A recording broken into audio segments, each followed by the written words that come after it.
సహనశీలులుగాను ఉండవలయను, పరస్పరము సహాయమనర్చుకొనుట ద్వారా మీ ప్రేమను ప్రదర్శింపు. గమనించండి, వాక్యం అంటూ ఉన్నది అందరి ఎడల సమత, ఎల్లప్పుడు సాధువులుగా, సాత్వికులుగా, సహనశీలులుగా ఉండాలి అని వాక్యాలు కోరుతున్నాయి. గమనించినప్పుడు రోమీయులకు వ్రాయబడిన లేఖ 12వ అధ్యాయము 16వ వచనం ఒక్కసారి చూద్దాం.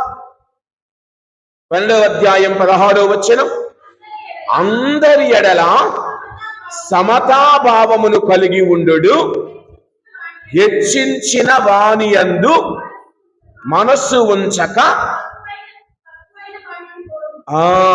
తక్కువ అనగా హెచ్చించుకుట యందు మనము గర్వము పడక, తగ్గింపునందు మనము గర్వము పడుతూ ఉండాలి. తర్వాత అనుకొనవద్దు. మనకు మనమే ఏదో పాటది, మీకు మీరే మాకు మేమే అన్నట్టు, మీకు మీరే మాకు మేమే ఘనాపాఠీలం అనుకోవటంలో తప్పు. మనకు మనం బుద్ధిమంతులం అనుకోకూడదు. పక్కవాడు మన గురించి కితాబు ఇవ్వాలి, పక్కవాడు మన గురించి ఫలానా బిడ్డలురా, ఫలానా కుటుంబమురా అని కితాబిచ్చే స్థితిలో నీవు నేను జీవించాలి.